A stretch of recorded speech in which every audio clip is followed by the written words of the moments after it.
pick up the final session of the breakfast meeting here on NBS television. Once again, my name is Isabella Tugume. I am joined by, I think it's, do I say holy people? No, we're all human, but before God, they are ministers of the Lord. And this morning we're having conversations pertaining to the opening of a church in Bukoto.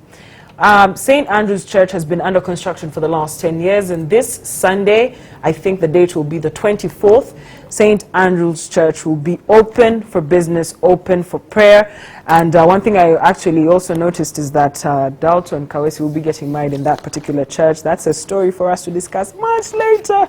But now we are looking at St. Andrew's Church and what this church means for us as Christians. What should Christians look forward to? What should anybody who wants to go to this church look forward to? And of course, the journey of 10 years to St. Andrew's Church. I'm joined by Reverend Canon Michael Mukwana, who is the Archdeacon and Vicar of this particular church, and Mr. James Wasula, who is the Chairman of the Building Committee. Good morning, Mr. Wasula. Good morning to you. Good morning, Reverend. Good morning, how are Isabella? You today? I'm fine, thank you. How are you today? I'm so happy to see you. It's a blessing to be here. Ordinarily, you're on the pulpit, but now you're just here. Exactly. It's really nice to be in your presence. Okay, first things I must tell you, as much as you've been constructing St. Andrew's for 10 years, it was there a lot before, no? Yes, it was there much before. This is like the third. Is this the third? Fourth church. The fourth church. Fourth structure. I don't know which one it was, but I was baptized in one of those. I don't know which is the second or third, but I'm really happy that the construction is done. Yes. It looks really beautiful. I want to start about, let's talk about the new church structure that changed, and it's looking like it's the skyline in Bukoto. Mr. Wasula, talk to me about it. Well, we got this idea in 1985 and 2007, 2006 there. The parish council sat and had this vision of constructing a new church, but then the structure, the plan changed along the way to what we are having now. The reason is, or was, as our slogan goes, we are fishers of men, and indeed we are. The church that you were baptized in was sitting about 300 people, and we could no longer fit in it. So it was necessary to expand. And the first plan was about 1,000 seaters. But then the new vicar who came in, Canon Kwete, foresaw and said 1,000 is still small. You know, in 2007, if you are talking about 1,000, 2010, what will you be talking about? So we changed the structural designs, and we have a 2,000 seater. So it's been a journey of planning and executions. And we are really grateful to God. He has made us through. We thank God for it. Absolutely. All right, so let's look at the construction process when it started, how long it's been. I know it's 10 years. Yes, it's been 10 years. And 10 years to us is like 2 weeks, not even 10 weeks. Yeah. It's a long time, no? Well, look, depending on what you are doing, if you look at the structure itself and the cost involved and the specifications, the quality of the work, 10 years is actually, we have been a little fast, in my opinion. Why? Because, for example, putting up that roof was not easy. We had to get equipment from Kenya to put up the roof. So you can see then the walls holding that kind of weight, and the suspended floor.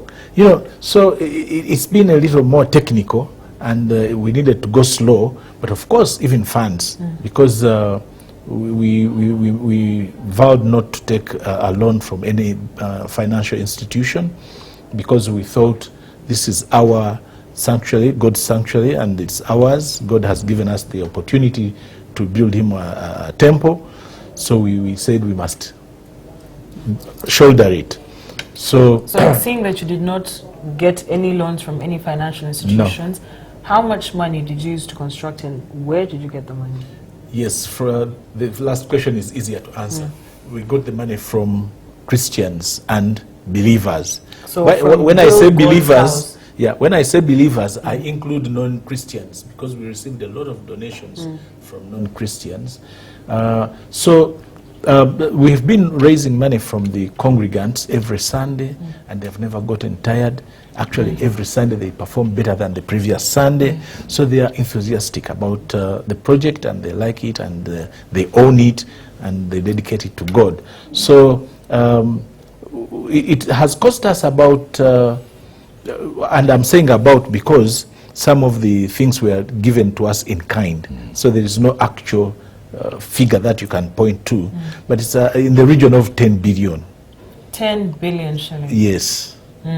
When you look at the architectural drawings, the mechanical, the supervision, all those things that were given to us in kind, plus what we bought and so on and so forth, it can safely be estimated at about 10 billion. 10 billion shillings? Yes. Over a span of 10 years, we've done well as Christians. I would like to thank you. myself as well.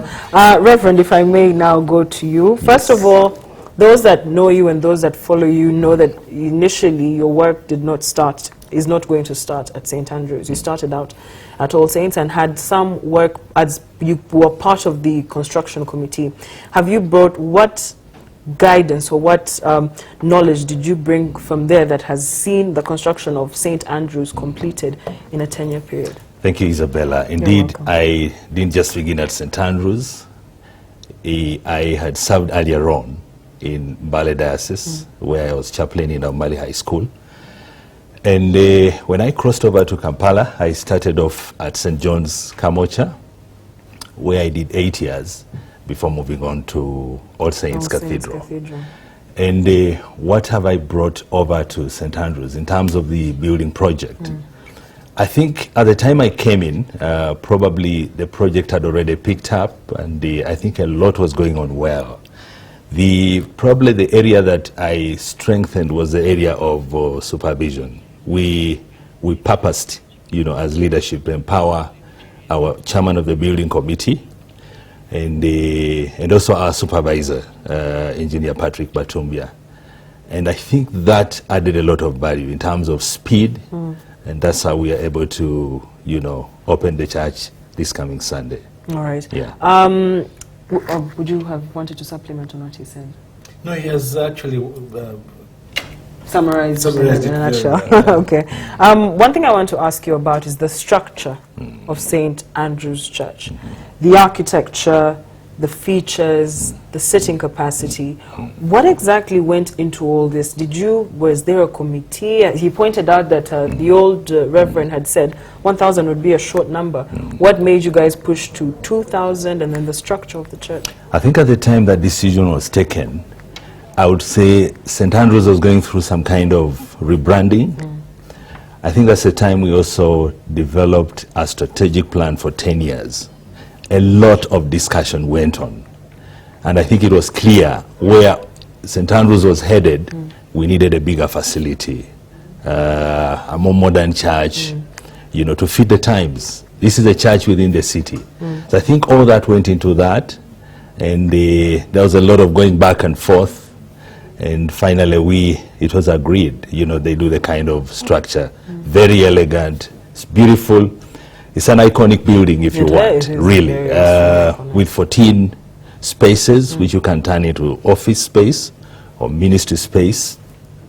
This building has a gallery, and it also has a chapel, beautiful chapel, so that some of the ministry can actually happen as the service is happening in the main auditorium. Wow. It's a beautiful building, and I think that justifies the long period we've taken. I think for people that were watching and have been part of this conversation since we started, so that when you shot the ad that was running, was that you walking through the church? Is that yes, the it was actually me walking through the auditorium. Well, it's going to be pretty big. Sure. It is going to be really big. Yes, actually we are looking at probably over 2,500, slightly above that. Slightly above that? That can be seated in that church. Yeah. Wow. I can't wait. Because the gallery is quite extensive. It's not just a small gallery. It has a good capacity. I can't wait. I Yeah. cannot wait. Okay, one thing I want to get from both of you is the lifespan of the structure. How long does it take? Oh, it's quite a solid structure. It could take between 200 to 500 years.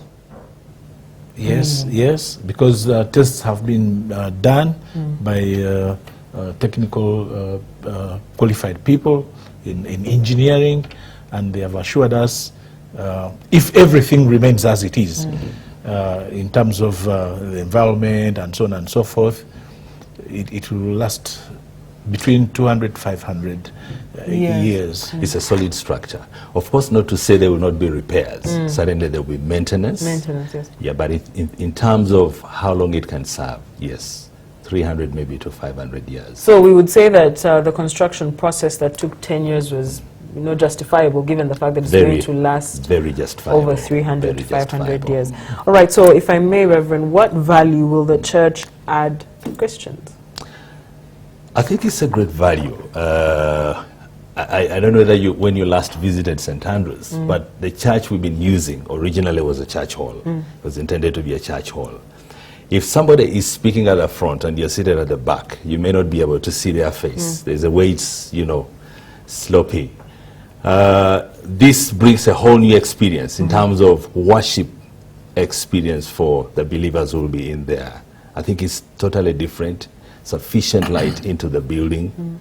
Even just the comfort that you're in this new fantastic building. We are praying that people will not just focus on the building, but that in the midst of all this beauty, they will see the beauty that is above every beauty, the beauty of the Lord. Yeah, but suddenly it's going to enhance our worship experience, because we also want to put in a well-developed audio visual. The sound is already being fitted, but we want screens for people that will be upstairs so that they can actually follow through what is happening in the church. So we think that this is going to revolutionize our worship. As clergy, as ministers, I think we have a duty to up our game, and we're already focusing on the Lord and asking him, where do you want us to go? And we shall go. And we shall go. Being Christian is so Actually, nice. to add a bit on what the vicar has said, you see, during the design time, the architect Geoffrey Mhanguzi had a meeting with the parish council executive, and all these issues were brought into consideration when he was finally drawing us these technical drawings. And I can see. Is that one of the technical drawings? yes, that's how it was supposed. It's supposed to look like, and that's how it's looking like. So the issue was when you are worshiping, you don't have to be distracted. You have to concentrate. So the structure has a way of bringing us together, rather than this formal setting of rows. It's circular. This circular, there's a way it's bringing us together in kind of a round table. Then the ventilation becomes very good, and therefore enhances concentration. The altar, where it is and how it's lifted, is attractive to pay attention to whatever is going on, and the pulpit where it's going to be fitted. So there were so many considerations that the architect was given, was given by the clergy, and they are reflected in that construction. When you look at the structure here on the television sets, and if the viewers can see as well, it's a large structure. You can tell and if you've gone through Bukoto, I beg your pardon, you can see that it's a really huge structure. However, the parking lots seem quite minimal, given the fact that the church is to host more than 2,500 people coming to worship. Do you have any plans to extend the parking lot? Well, yeah, it's part of the strategic plan, but of course also we are constrained by land. But certainly we believe we shall have how do you call it? Silo. Silo, yeah, parking. But what is silo parking? This is like the one at All Saints where you can drive through? Drive through and have layers, level 1,